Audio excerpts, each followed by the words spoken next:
have been reporting on these situations going on in Minnesota, Columbus, Ohio, Maine, and now we're focusing our attention on to Washington, Seattle, Washington, where they're saying that there's hundreds of stories of daycare fraud, and the mayor was asked questions, and the way she responded, a lot of people were upset. Now, officials up in the Washington area, they're probing, they're looking into foul play and fraud, and it's getting real heated up there. Why don't you call for an investigation into Somali daycare fraud? Who are you calling extremist influencers? While the FBI is still investigating Somali fraud in Minnesota, there may be more fraud going on in the state of Washington. For the past few days, we've uncovered what we believe could be signs of possible Somali daycare fraud. At the very least, we've run into some really sketchy situations. Is this an actual daycare, or are you aware of the Somali daycare fraud going on? We're just trying to check out if this is a real daycare. I am U.S. citizen. I am working now. Yeah. Okay? I work. Okay? You don't have to request to come. For the past few days, we've uncovered what we believe could be signs of possible Somali daycare fraud. At the very least, we've run into some really sketchy situations. Well, the windows are covered up with some type of vinyl. Can we get an application for the home daycare? I don't have. You guys don't have a daycare? No. They don't like you either. Who? Get a life. No signage of any daycare, no sounds of any kids. If you have a daycare, where are all the children? I don't have to tell you what I have, what I don't have. Now, there's hundreds of allegations of fraud going on up there. But the mayor, Katie Wilson, instead of her addressing the fraud head on, because she know that this stuff is going on in multiple states across the country, she started to go after the bloggers and the news and the media and everybody else, right? In liberal fashion. She went after the people that's reporting this. Now in these probes, they found fraud. People have went to jail for the fraud, right? In Maine, in Minnesota. There's things popping up in Columbus. Now they're in Seattle, Washington. And, she's not handling this right. Right, check it out. Are you reporting her home? Oh, yeah, I was trying to find the local daycares.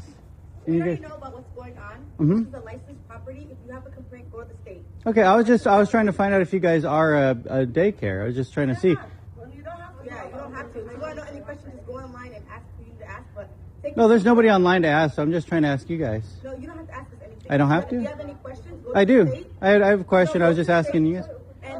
Okay, you guys were listed on the website and a bunch of websites, so for daycares, so. Oh, that's what it is. Then you don't need to go door to door. It's yeah, no, you can. Yeah, I have. You can go door to door.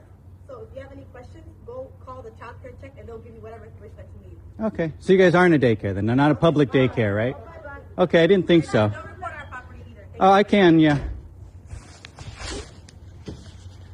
So these ones were really hostile. I just knocked on the door just to see if it was a local daycare listed on the websites. She said contact the state. Now they were going to all these different homes and where they're supposed to have daycare. They're getting this money, but they don't have no children there.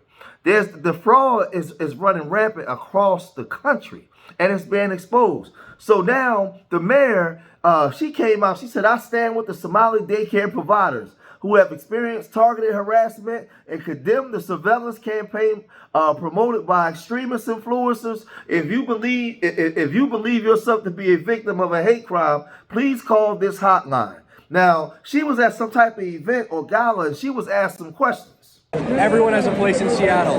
Do, as you put it, extremist influencers have a place in Seattle? Well, he's right here, so I guess so. Who, John? Or me? What is your administration going to do to investigate? No questions, sir.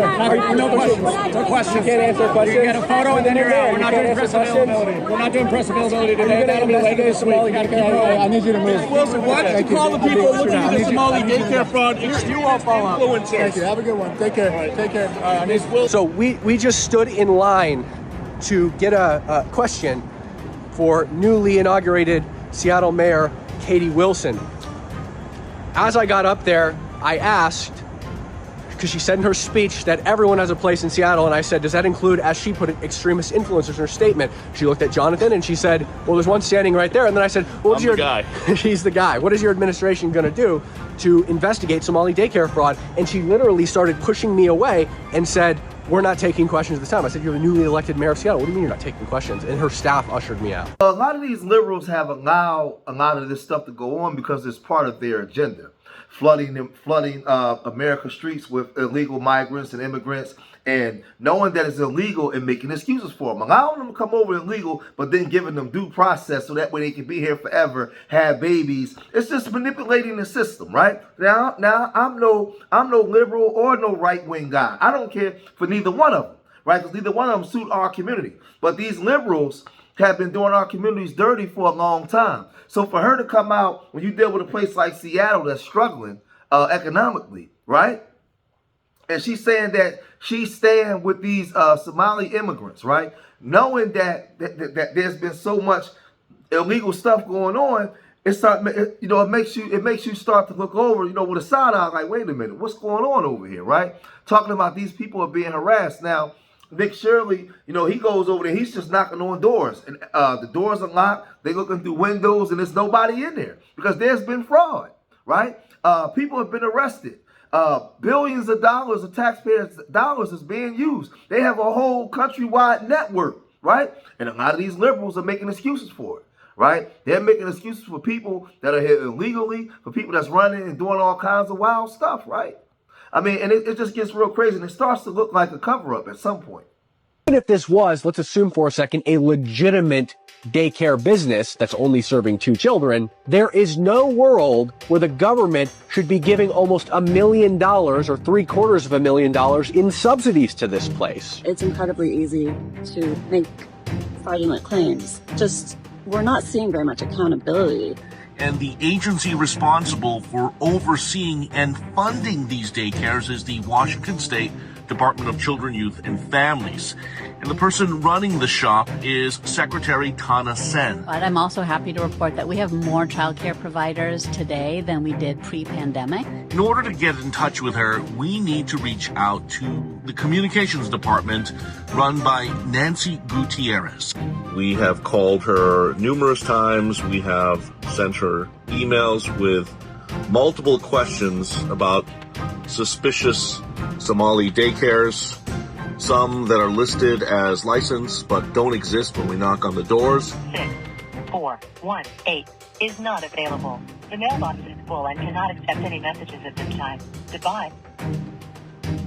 Well, that's convenient. We're trying to get in touch with DCYF, and the top comms person isn't responding to any of our requests for comment, and her mailbox is full. If we do find out and we connect all the dots that this was fraudulent, we need to go back a forensic audit of how much money was actually spent, and we need to go retrieve all of it.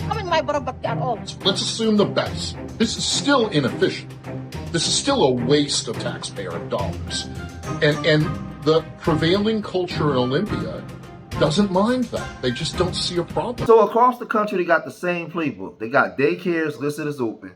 They have no children inside. When you start asking questions, man, they calling you racist. They're saying that you are right-winged. Like basically calling you everything but a W supremacist. That's what they call you. All because you're asking questions about what's going on.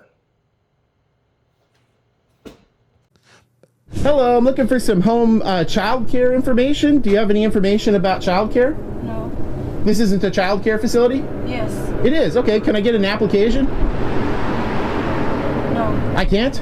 So you don't allow it to low-income people? No, I'm not talking about the low-income already. Okay, how come I can't receive child care here? Okay, wow. So she just literally said I cannot get information about childcare here. My name's Nick. Just let you know my camera's recording. I am working on a story about childcare facilities in the Seattle Housing Authority's grounds. Okay.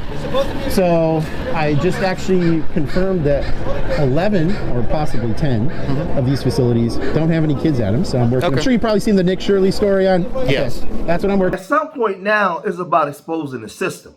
And a lot of these politicians are trying to cover their behind because they've been sitting behind the scenes allowing this stuff to go on, right? And I think that because certain groups were being prosecuted, but they was trying to handle this real quiet under the wraps. And when the Republicans got in, they made all this stuff public and loud. And they start saying, look at what the Dems was allowing. Look at what the liberals was allowing. So now anybody that questions anything, you're looked at as a hater, right? You're not a sympathizer towards these immigrants or these other groups because the liberals have their own agenda. And then the right have their own agenda, right? And to question anything that these liberals are doing, man, listen, it's going to cause trouble. That this country kind of uses the same playbook, pick a vulnerable group, describe them as a threat, flood the media with accusations, then use the pattern to justify collective punishment. Oh yes. Somali immigrant Muslim American.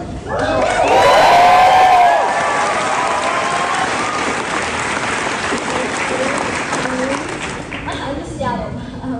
But our community knows this script very well. So we had surveillance of our mosques, travel bans, a certain president calling it garbage, and this rhetoric doesn't stay abstract, it always filters down. So we've seen these past few weeks people pulling up to Somali daycares and establishments demanding that they prove that they're not committing fraud.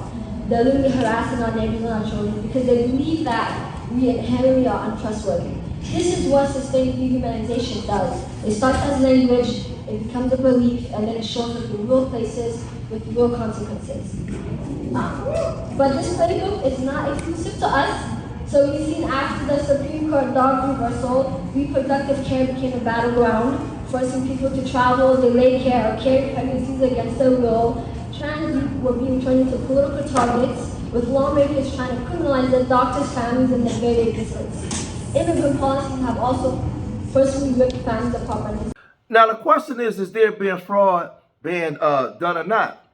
I feel as though the governor of that state, the attorney general, the mayor, everybody should be at least letting the American people know that we're probing, we're checking, we're looking in. Do not get mad at the media and social media people that may be reporting on it. Like the stance that she took was the wrong stance. Where's the governor at on this? Where's the attorney general at on this? Where are the people that's supposed to come out and speak? Where's your local congressman? All these different people that should be representing their wards and all these different things. People should be speaking because this is a serious thing that's happening across America, and right now everybody's talking about it. The sad part is there's a battle and a beef going on between the radical right and the radical left, and they both got their own agendas. So now you could be doing wrong, but if you're doing wrong, but you support one side, the other side just going to say, oh, you just a hater or you just being a bully,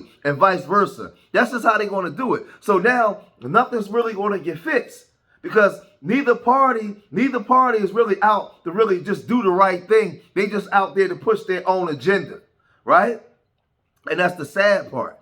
That's the sad part because at the end of the day, like I said, even with these Somalis doing their fraud and their scams, there was some W folks inside the city government and state government that was signing off on this stuff. And they was getting the kickbacks too. They was getting those same kickbacks.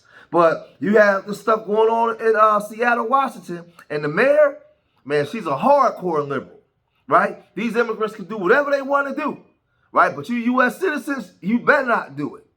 But y'all gotta let me know what y'all think, man. If you made it this far in the video, hit that like button, subscribe to Street Media TV, leave your comments in the comment section. Let me know what you guys think. Remember, I love y'all. Till next time. Peace.